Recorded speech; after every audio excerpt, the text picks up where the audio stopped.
Hello, welcome back to Tuesdays with Tom. I'm Greg. Hey, we just want to touch on some tools that can be very useful for you in maintaining compliance at your facility.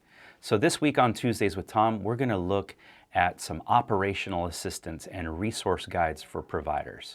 So to find these resource guides for providers, the first thing you need to do is navigate over to the Community Care Licensing Division website. Yeah, you can Google that, but we'll leave a link nearby so that you can find it. From the main Community Care Licensing page, if you look on the right-hand side, you'll see a sort of light blue column that has a lot of the menu items of things that you can choose to do. If you scroll down to the bottom of that blue column, you'll see a few options. What I want you to look for is resource guides for providers. Go ahead and click on that. That'll take you to a page where you can find things like operational assistance guides and self-assessment guides, specifically for RCFE and ARF. Now, in the operational assistance guides, you'll see things like what to do about hospice care and what to do about wounds.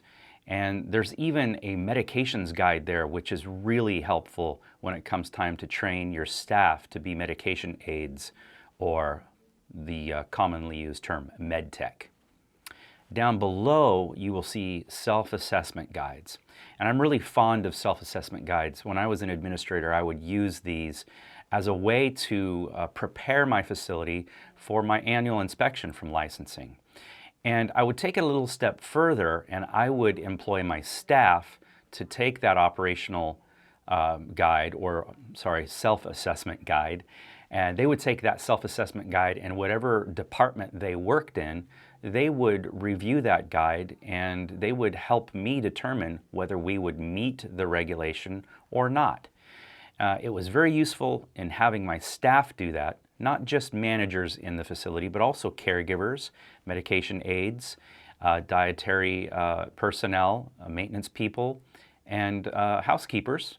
All of them were very helpful in assisting with this. It does a few things. It gives your staff a little bit of ownership in the success of your facility.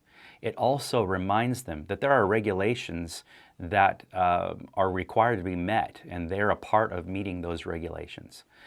I would also do these self-assessments myself, and then I would compare notes with my staff just to see if we were in agreement. And if we didn't have an agreement there, we would talk about it, and we would look through the regulations and look over our operations and see if there was an adjustment that needed to be made. I would do this maybe a few times a year, but the self-assessment guide in and of itself is something that you can do regularly, little bits at a time.